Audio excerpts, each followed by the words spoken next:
Hey, welcome back. Just half past the top of the hour, high noon Eastern here in New York. Market well above 26,000. If you were watching earlier, the Trading Tips 101 segment, breaking through 26,000 and stabilizing, and they call it consolidation. If it stays above that resistance line, great things are in store for us next week, and I think it goes right back to 27,000. And Bitcoin holding at 8,200. Buying seems to be back in it, and same deal, almost a similar chart.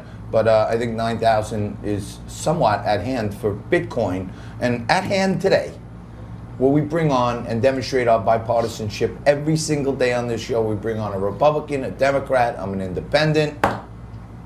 I take this out.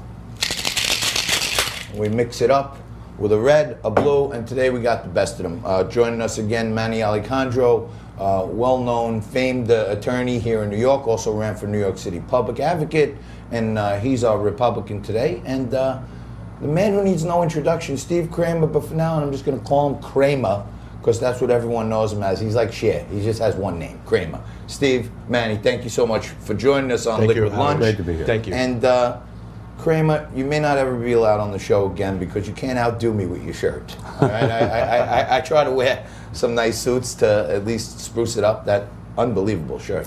You know, I designed this shirt, and only the things I wear. Right around 22 years old, 23 years old, I was a chief of staff for a congressman. And at that time, I was a suit, I was a tie, the right tie every time. And I got to thinking, well, why is it we're wearing ties in the first place? It's just decoration. It's just something for someone to grab to you to tell you that they are in control of you about what you wear. Oh, really? So for me, wow. So you think somebody's grabbing this tie on me every day and telling me they're in control? Every time I'm short, I'm fat, I'm bald, and I'm hairy. And every time I walk in a room, everybody pays attention to me. Yeah. Partially because of the shirt. I hate to agree with you on all points, but you're probably right. Yeah. You know what I mean? And when Manny walks into the room, he's like E.F. Hutton. Everybody listens. Exactly. You know what I'm saying? They better. So, guys, I want you to take a look at this clip. The big news, the left is going crazy. I call the show Morning Joke. It's called Morning Joe, but the show's a joke. And they're starting the day today talking about how Donald Trump said he would take opposition research from a foreign national, which has been going on forever. And, guys, take a look at what Trump said, and then I want you guys to mix it up. I'm going to have a drink. If foreigners, if Russia, if China, if someone else offers you information on an opponent, should they accept it or should they call the FBI? I think maybe you do both. I think you might want to listen. There's nothing wrong with listening. If somebody called from a country, Norway, we have information on your opponent. Oh, I think I'd want to hear it. You want that kind of interference in our elections? It's not an interference. They have information. I think I'd take it. If I thought there was something wrong, I'd go maybe to the FBI if I thought there was something wrong.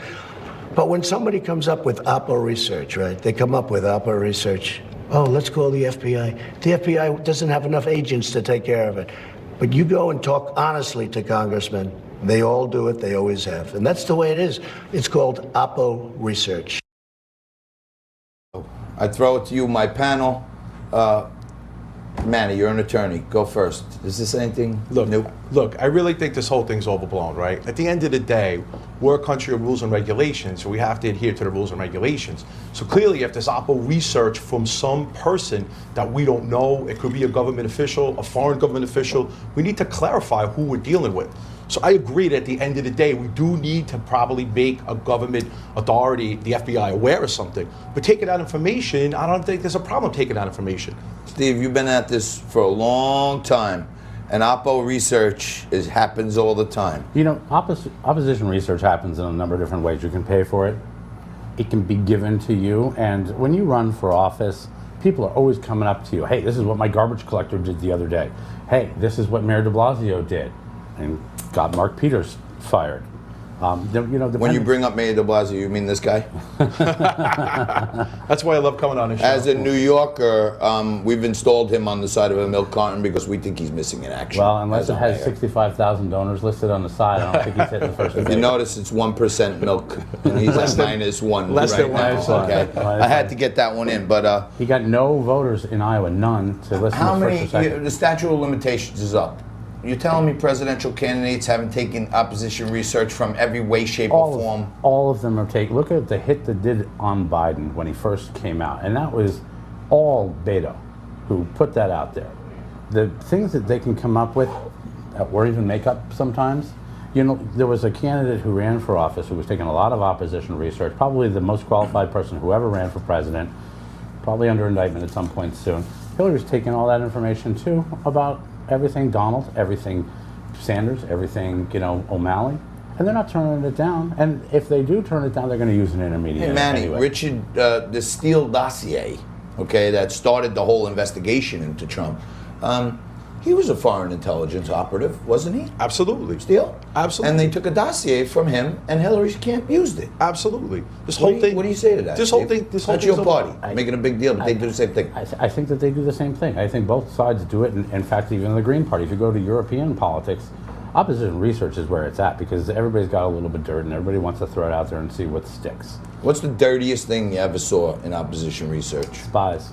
Spies. On congressional candidates. On Senate, and you name it.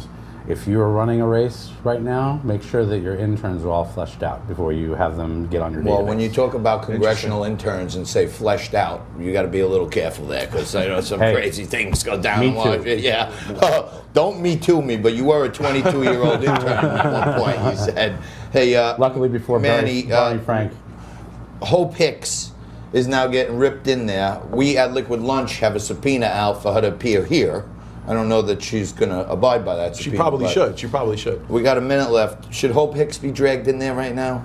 Look, it's a balancing, right? I mean, the problem is everything's become too politicized. So there's this, Trump derangement syndrome. People hate Trump. Anything affiliated with Trump, anybody who works for Trump, they're really, in a lot of trouble right now. And clearly with the media and the press, I have a problem with the fact that these congressional agencies, these congressional departments and subcommittees, they're 100% purely politically motivated right now. Steve, final thoughts, Kramer. I think that any of the administration officials that would go before a Democratic panel are foolhardy.